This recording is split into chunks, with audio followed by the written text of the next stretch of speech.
अभिजीत जयपुर में जॉब किया करता था। एक दिन अभिजीत के दिमाग में एक ख्याल आता है, क्यों ना नानी नाना के घर घूम आऊं। 5 साल हो चुके हैं उनसे मिले हुए। अभिजीत छुट्टियां लेकर अपने नाना नानी के घर घूमने के लिए निकल जाता है। अभिजीत के चेहरे पे खुशियां साफ झलक रही थी, क्योंकि वो अपने नाना नानी के घर 5 सालों के बाद जा रहा था। अभिजीत अपने नाना नानी के गांव पहुंच जाता है। जब वो अपने नाना नानी के घर पहुंचने ही वाला होता है, तभी रास्ते में श्याम काका मिलते हैं। श्याम काका को देखकर उसके चेहरे पे मुस्कान आ जाती है, क्योंकि वो अभिजीत को बचपन में बहुत ज्यादा खिलाया और प्यार किया करते थे। लेकिन अभिजीत उनकी हालत को देखकर दंग रह जाता है। श्याम काका बिल्कुल पागल के जैसा बर्ताव कर रहे होते हैं, जैसे मानो वो पागल ही हो गए हो। लेकिन पागल होने के बावजूद वो उसे पहचान लेते हैं और अभिजीत को डरे और सहमे आवाज में बोलते हैं, अभिजीत बेटा, तुमने बहुत देर कर दी। तुम अपने नाना नानी को बचा नहीं पाए। वो 2 लोग तुम्हारे नाना नानी के घर आए थे।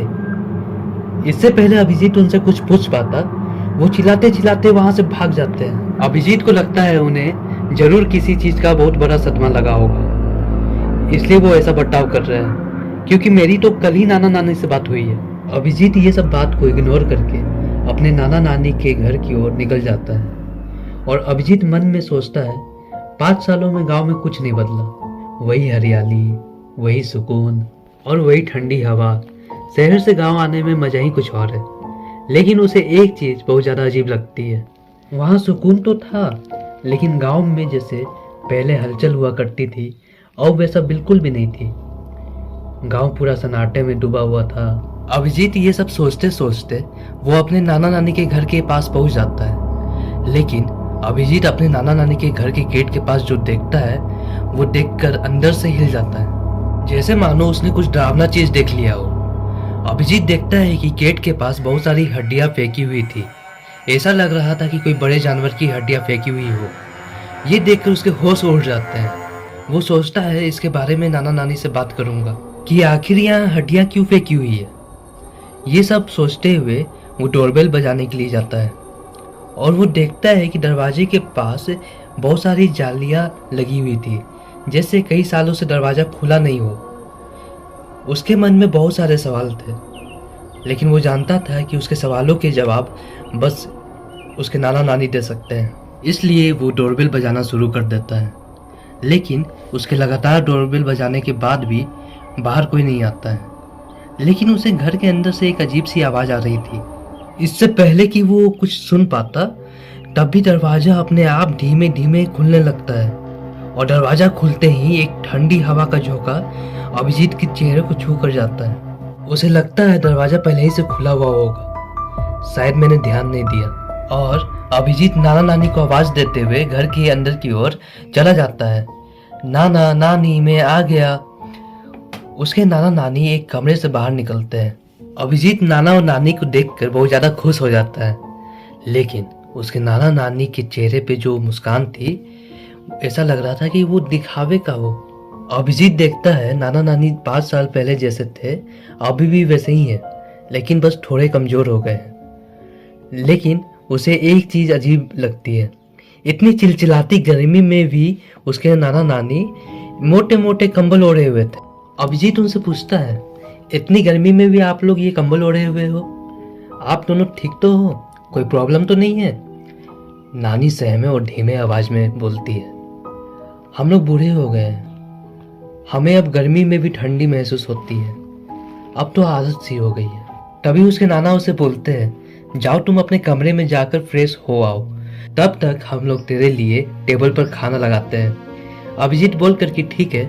जब वो अपने कमरे में जाने के लिए सीढ़ियों से जा रहा था, उसमें से एक लकड़ी की चरचराहट की आवाज सी आ रही थी, जैसे वो सीढ़ियां बहुत पुरानी हो गई हो। वो अपने कमरे का दरवाजा खोलकर देखता है कि जैसे वो 5 साल पहले अपने कमरे को छोड़कर गया था, आज भी वैसा का वैसा ही है। और फिर वो तेजी से दौड़कर अपने कमरे की खिड़की की ओर भागता है। खिड़की के बाहर वो कुछ ऐसा देख लेता है जिससे वो बहुत ज्यादा हैरान हो जाता है। जहाँ पहले 50 मीटर की दूरी पर सुंदर सा पार्क हुआ करता था, आज वो कब्रिस्तान में तब्दील हो चुका है। लेकिन उसे एक चीज अजीब लगती है, पूरा पार्क तो कब्रिस्तान में तब्दील हो चुका था, लेकिन कब्रिस्तान में अभी भी एक झूला लगा हुआ था। वह पार्क को इस हालत में देखकर बहुत ज़्यादा मायूस हो जाता है, क्योंकि उसकी बचपन की यादें उस पार्क से जुड़ी हुई थी। अभिजीत फ्रेश होकर डाइनिंग टेबल पर खाना खाने के लिए नीचे आ जाता है। अभिजीत उदास होते हुए अपने नाना नानी से पूछता है, नानी, जो हमारे घर के पीछे जो पार्क हुआ करता था वो कब्रिस्तान में कैसे बदल गया है?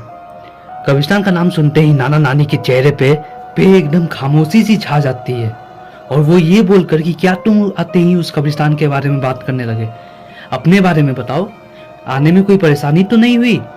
अभिजीत उन हड्डियों और कब्रिस्तान के बारे में लाख पूछता, लेकिन उन दोनों ने जरा सा भी मुंह नहीं खोला। अभिजीत हार मानकर खाना खाने के लिए बैठ जाता है और खाते वक्त देखता है कि उसके नाना किसी चीज को घूर कर देख रहे हो। वो अपने नाना से पूछता कि नाना, आप क्या देख रहे हो? लेकिन वो बिना कुछ बोले अपने कमरे में चले जाते। अगले कुछ दिनों में उसे अपने नाना नानी के बारे में बहुत सी चीज अजीब लगती है। उसके नाना किसी चीज को लगातार घोटते रहते थे और उसकी नानी नहीं पता किसी एक कमरे में बैठ जाती और कुछ ना कुछ खुद से बड़बड़ाती रहती थी। एक दोपहर को जब वो खाना खा रहा होता है तब उसे एक अजीब सी बदबू जैसे सड़े हुए जानवर की आ रही होती है। वो अपने नाना नानी से पूछता है, ये अजीब सी बदबू कहाँ से आ रही है? वो उसे बताते हैं कि ये बदबू जरूर हमारे पास वाले खेत से आ रही होगी, वहाँ से आए दिन ये बदबू आती रहती है। ये सब बात करते करते रात हो जाती है और अभिजीत अपने कमरे में जाकर अपने लैपटॉप पर कुछ काम कर रहा होता है। काम करते करते रात के करीब 11 बज जाते हैं और वो अपने लैपटॉप को बंद करके सोने के लिए चला जाता है। रात के करीब 1:30 बज रहे होंगे। तभी उसे बंद आंखों में अभिजीत को कुछ आवाज़ सुनाई देती है, जैसे मानो कोई जोर जोर से झूला झूल रहा हो। वो उठकर देखता है कि उसके रूम में जो खिड़की है वो अपने आप ही खड़क रही है। वो उठकर खिड़की को बंद करने के लिए जाता है, लेकिन जैसे ही उसकी नज़र कब्रिस्तान के उस झूले पर जाती है उसके रोंगटे खड़े हो जाते हैं। वो देखता है कि उसकी नानी झूले पर बैठी हुई है और जोर जोर से झूला झूल रही है और झूला झूलते समय जोर जोर से हंस रही है। वो देख ही रहा था तभी उसे पीछे से उसके नाना की आवाज़ आती है, रात बहुत ज़्यादा हो गई है बेटा, सो जाओ। जैसे ही वो पीछे मुड़कर देखता है कि उसके नाना सामने खड़े हैं और उनके हाथों में तेज धार चाकू है और उनकी आंखें पूरी तरह से लाल हो चुकी है, बिल्कुल खून जैसा। और इससे पहले कि अभिजीत कुछ कर पाता, उसके नाना उसके पेट में चाकू घुसा देते हैं। तभी अभिजीत झटके से उठता है और वो देखता है कि वो तो अपने बेड पर है, मतलब कि वो बुरा सपना देख रहा था। एक पल के लिए तो उसकी सांसें थम जाती है और वो पूरा हाँफने लगता है। वह हाँफ ही रहा था तभी उसे वही बदबू आ रही होती है, लेकिन इस बार वो गंध बहुत ज़्यादा तेज आ रही होती है, जिसके कारण वो सांस भी नहीं ले पा रहा था। तभी वो उस गंध का पीछा करते करते एक रूम के बाहर पहुंच जाता है। वो देखता है कि ये तो नाना नानी का कमरा है, मतलब कि ये गंध नाना नानी के कमरे से आ रही है। वो जैसे ही रूम के अंदर जाने लगता है तभी पीछे से उसकी नानी उसे आवाज़ देती है, अभिजीत बेटा, तुम इतनी रात को यहाँ क्या कर रहे हो? अभिजीत बोलता है, मुझे फिर से वही गंध आ रही थी और गंध का पीछा करते करते मैं आप लोग के कमरे के बाहर आ गया। वो पूछती है, कौन सा गंध? वो बोलता है, यही यही, बोलते हुए स्मेल करता है, लेकिन उस समय कोई भी गंध नहीं आ रही होती है। नानी उसे समझाती है, जरूर तुम्हें कोई भ्रम हो रहा होगा, जाओ सो जाओ। वो अपने कमरे में जाकर डरते हुए सो जाता है। वो सुबह उठकर देखता है कि घर पूरा शांत है और उसके नाना नानी कहीं जाने के लिए तैयार हो रहे हैं। वो उनसे पूछता है कि आप लोग कहाँ जा रहे हो? वो उसे बोल कर कि उन्हें कुछ गांव के बाहर कुछ काम है, वो शाम तक आ जाएंगे, और बोल कर चले जाते हैं। तभी उसे कल रात की गंध वाली बात याद आ जाती है और मौके का फ़ायदा उठाकर अपने नाना नानी की कमरे की ओर जाने लगता है और दरवाज़ा खोलकर देखता है कि कमरा पूरा अंधेरा है। वो लाइट ऑन करने के लिए कुछ कदम आगे ही बढ़ा था तभी वो किसी चीज़ से टकरा कर किसी चीज़ के ऊपर गिर जाता है। जिस चीज़ पर वो गिरा उसमें से बहुत ज़्यादा गंदी स्मेल आ रही थी। वो जल्दी से उठकर लाइट ऑन करता है और जो देखता है उसके होश उड़ जाते हैं। देखता है कि उस कमरे में बहुत सारी लाशें बिछी हुई है और उन लाशों में से लाश के गले में लॉकेट थी जो उसकी नानी पहना करती थी। वो समझ जाता है ये तो उसकी नाना नानी की लाशें है और ये सब देखकर उसकी हालत इतनी खराब हो जाती है जिसके कारण वो बेहोश होकर ज़मीन पर गिर जाता है। उसकी जब आँख खुलती है वो अपने आप को पाता है कि वो अपने ही कमरे के फ्लोर पर सोया हुआ है। नीचे से कुछ अजीब सी आवाज़ आ रही थी। वो छुपके से देखता है कि उसके नाना नानी डाइनिंग टेबल पर बैठकर किसी इंसान को नोच नोच के खा रहे हो। उनका चेहरा पूरा खून से लथपथ हो गया है। तभी उसके नाना की नज़र अभिजीत की तरफ जाती है और अभिजीत की नज़र जैसे ही उसके नाना से मिलती है वो डर के मारे कांपने लगता है। अपने रूम की तरफ भागने की कोशिश करता है लेकिन वो सीढ़ियों से फिसल कर जमीन पर गिर जाता है और सिर पर इतनी गहरी चोट लगती है जिसके कारण उसके माथे से खून बहने लगता है। अपने हाथ पैर को हिला भी नहीं पा रहा था और वो देखता है कि उसके नाना नानी उसके पास आ रहे हैं और जैसे जैसे उसके पास आ रहे थे वो का चेहरा और शरीर एक भयानक शैतान में तब्दील होते जा रहा था। तो वहां से भागने की बहुत कोशिश करता है लेकिन वहां से बिल्कुल ही नहीं हिल पा रहा था। शैतान अभिजीत को उठाकर डाइनिंग टेबल पर ले जाते हैं और अपने नाखूनों से उसके शरीर को नोच नोच कर खाने लगते हैं।